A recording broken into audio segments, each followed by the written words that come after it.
Everyone's talking about Roth conversions like they're a financial magic trick. Pay a little tax now and save a fortune later. Sounds great, right? But here's the truth that nobody tells you. Roth conversions aren't right for everyone, and in fact, in some situations, they can cost you way more than you'd ever expected. And once you do it, there's no undo button. Roth conversions are a complex strategy. If you're feeling pressured, confused, or just not sure whether a Roth conversion makes sense for you, you're in the right place, because today we're going to talk about when you should not do Roth conversions and how making the wrong moves could actually derail your retirement plans. Thanks for joining us today. If you're interested in more videos like this about taxes, investments, and retirement planning, hit that subscribe button. Thanks again, and enjoy today's video.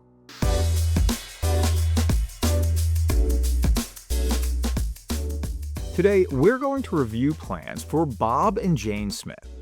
Bob and Jane are looking for ways to reduce taxes and grow their wealth in retirement. One of the questions that they had was about Roth conversions. They've heard a lot about them, they hear how they can be a great tax-saving strategy, but they aren't sure if the strategy is right for them.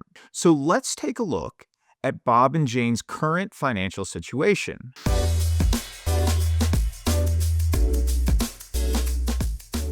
Bob is 66, Jane is 68.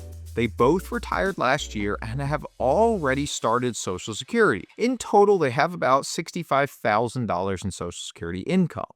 Their assets total up to around $1.75 million. 1.6 of that is made up of pre-tax retirement accounts. They have another $50,000 sitting in cash in the bank, and about $100,000 inside of one of Bob's Roth IRAs. They do have about $100,000 left on their mortgage, and their goal is to be able to spend about $10,000 a month or $120,000 per year. As of today, Bob and Jane's portfolio is conservatively invested, and so we're going to assume a 5.5% average net annual return for the projections today. Now that you've got a feel for Bob and Jane's overall financial picture, let's take a look at their initial projections. What we're looking at here is Bob and Jane's overall baseline retirement projection.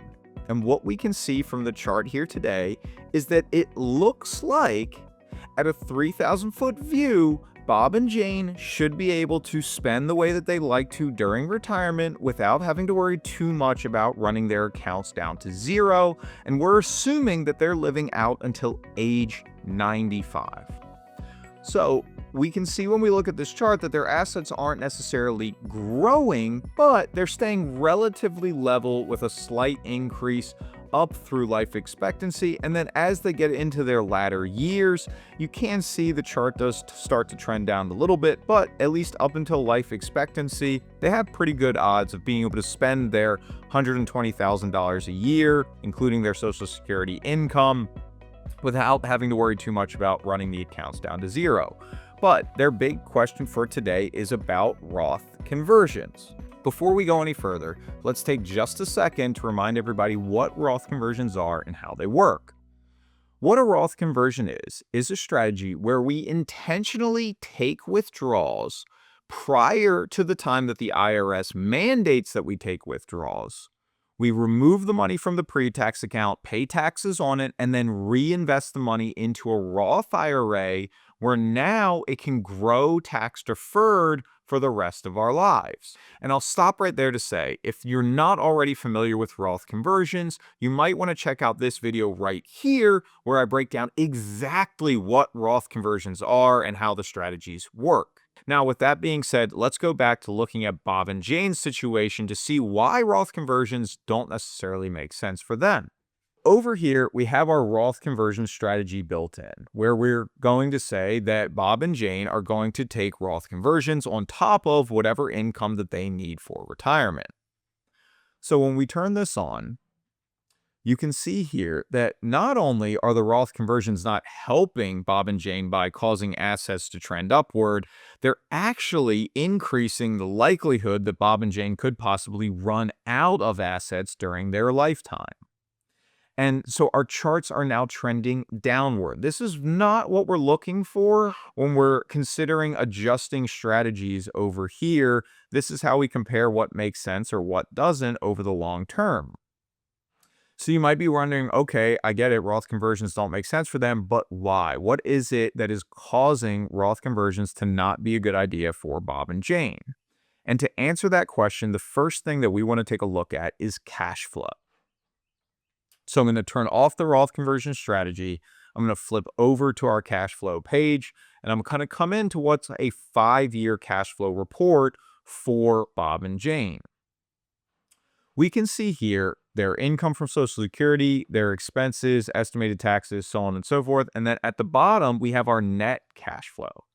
The net cash flow number at the bottom here is what Bob and Jane need to withdraw from their investment accounts to be able to meet their $120,000 per year income need. This number is coming from the income that they're already getting from Social Security against the amount of money that they need on an annual basis. That is leaving us with this number right here. And you can see also we're factoring for inflation, so their $120,000 does go up a little bit each year. So where are Bob and Jane, for starters, going to get the net cash flow that they need to live during retirement? Well, in Bob and Jane's situation, because they don't have any significant non-retirement accounts, they only have about $50,000 in non-retirement taxable investment in cash accounts. The first place that they really need to go to be able to take their withdrawals is straight to that retirement account. So before we can talk about doing any withdrawals for Roth conversions for Bob and Jane, they're already having to withdraw $50,000 to $70,000 per year from their pre-tax retirement accounts. When they take these withdrawals from their pre-tax accounts versus having more cash assets here to live off of, they're beginning to drive up their income tax bracket. Then if I turn on the Roth conversion strategy and we look at the same thing, well, now we're significantly increasing our tax bill. We're significantly increasing our net cash flow to solve for those Roth conversions. And so we're almost doubling or more the amount that we have to withdraw from the pre-tax retirement accounts to be able to cover both Bob and Jane's income needs and the money that we're withdrawing for Roth conversions. And when we do this, I'll show you in our tax report here, it is driving Bob and Jane into a much higher tax bracket in these early years while we're attempting to do Roth conversions. The higher the tax bracket that Bob and Jane end up in because of their Roth conversions, the more that their investments need to return inside of the Roth IRA for them to recoup the money that they had to pay out in taxes. This is the crux of the issue that Bob and Jane will have with Roth conversions. And this is the same situation that many other investors are also in. If the majority of your wealth is held inside of pre-tax retirement accounts and you have not saved into non-retirement or just cash savings accounts, you're going to be fully dependent on your withdrawals from your pre-tax accounts in retirement right from the get-go. This makes it difficult for Roth conversions to make sense. If Bob and Jane had more funds saved inside of, let's just say, cash, say they had $300,000 or $400,000 in cash, well, then they could live off of that cash while they were doing Roth conversions, and this would allow them to stay in a lower tax bracket, get more of that money moved over to the Roth IRA, and then the investment returns would not have to be as significant to recoup the taxes that they paid on the Roth conversions. Now that we've seen why Roth conversions don't make sense for Bob and Jane in this specific situation, let's look at a couple of different factors that can apply to your own personal situation.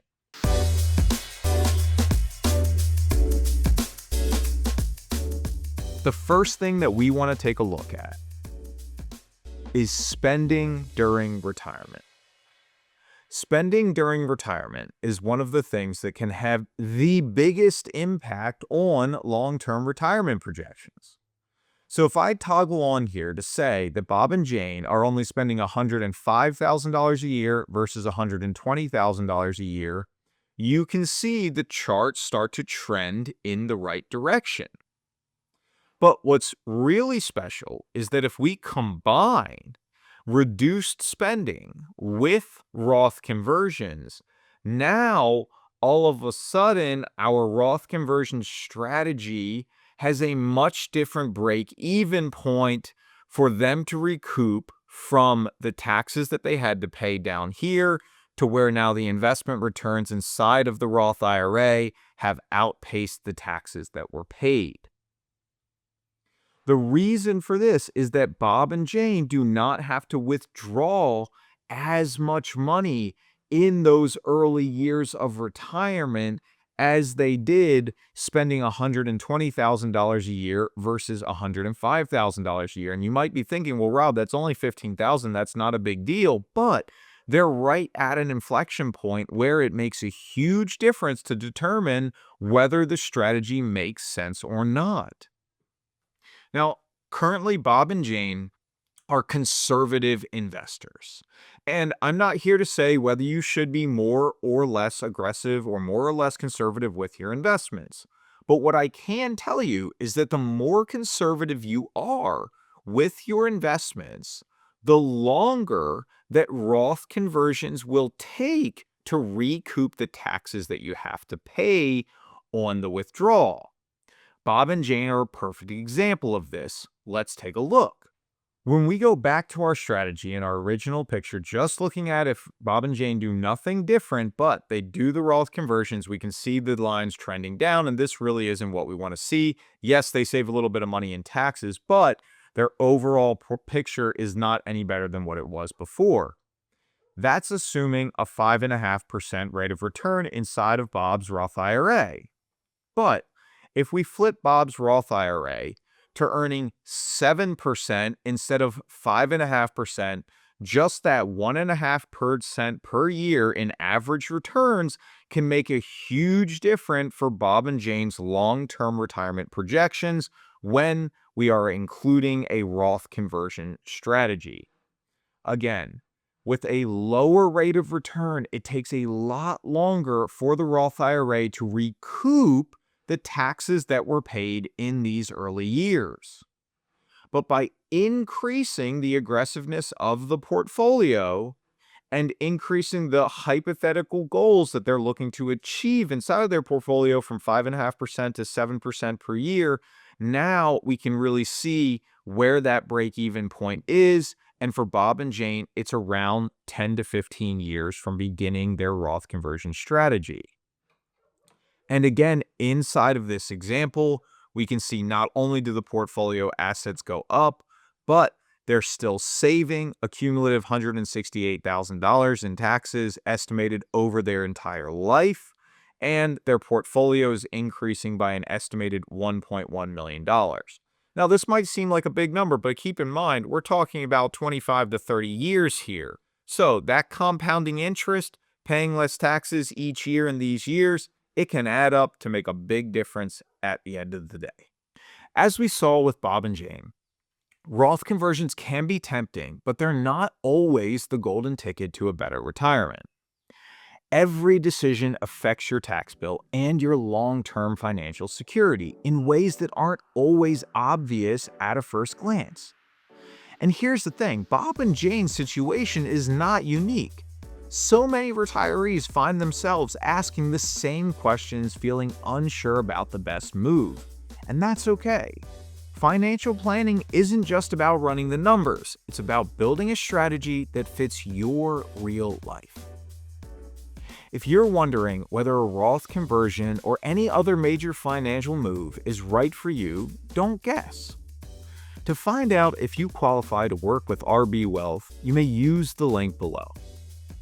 Thanks again, don't forget to subscribe, and we look forward to seeing you next time.